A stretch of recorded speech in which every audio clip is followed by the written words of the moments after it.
1,865 কোটি টাকা পাচার এবং আত্মসাতের অভিযোগে ডেস্টিনির এমডি রফিকুল আমিন সহ প্রতিষ্ঠানটির 46 কর্মকর্তার কারাদণ্ডের রায়ের দিন আদালত প্রাঙ্গণে ভিড় ছিল ক্ষতিগ্রস্ত বিনিয়োগকারীদের।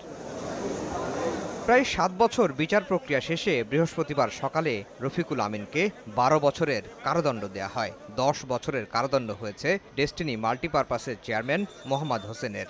আর 4 বছরের কারাদণ্ড হয়েছে ডেস্টিনি গ্রুপের চেয়ারম্যান সাবেক সেনাপ্রধান হারুনুর রশিদের। হারুন সহ 5 আসামি এতদিন জামিনে থাকলেও তাদেরকে পাঠানো হয়েছে কারাগারে। এছাড়া আরও 43 জনকে দেওয়া হয়েছে বিভিন্ন মেয়াদে সাজা, যার মধ্যে 39 জনই পলাতক। আসামিদের করা হয়েছে 2300 কোটি টাকা অর্থদণ্ড। বিলুপ্ত করা হয়েছে ডেস্টিনি মাল্টিপারপাস কোঅপারেটিভ সোসাইটিকে।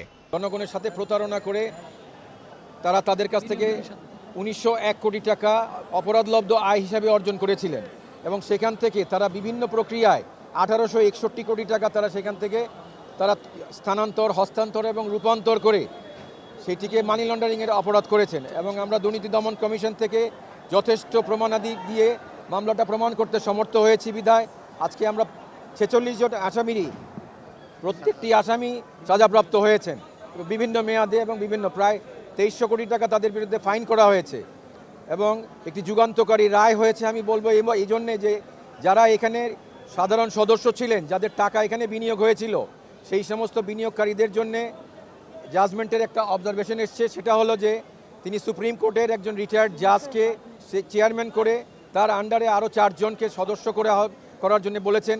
তারা হচ্ছেন joint secretary finance ministry, joint secretary cooperative department, পুলিশের একজন ডিআইজি, চার্টার্ড অ্যাকাউন্টেন্ট এবং একজন মেম্বার সেক্রেটারি করেছেন রেজিস্ট্রার অফ কোঅপারেটিভ ডিপার্টমেন্টের। ক্ষতিগ্রস্ত গ্রাহকদের টাকা ফেরত দিতে 5 সদস্যের কমিটিও গঠন করে দিয়েছেন আদালত। 6 জন সদস্যকে নিয়ে একটা কমিটি তৈরি করে তিনি বলেছেন যে ওই সমস্ত সব বাজেয়াপ্তকৃত সম্পত্তিগুলোর থেকে তারা অ্যাকুমুলেট করে সেই টাকার যে পরিমাণ হবে সেইগুলোকে যাচাই বাছাই করে কে কতটুকু ইনভেস্ট করেছিল সেইটুকুকে তাদেরকে ডিস্ট্রিবিউট করার জন্য।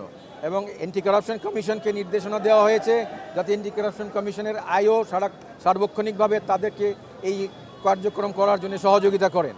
এ রায়ে সংক্ষুব্ধ ডেস্টিনির আইনজীবীরা। আমরা রায়ে সংক্ষুব্ধ।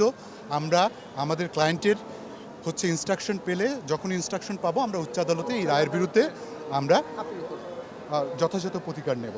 ডেস্টিনির বিরুদ্ধে বৃক্ষরোপণের নামে প্রায় 1,500 কোটি টাকা আত্মসাতের অভিযোগে আরেকটি মামলা বিচারাধীন রয়েছে আদালতে। আফজাল হোসেন, সময় সংবাদ, ঢাকা।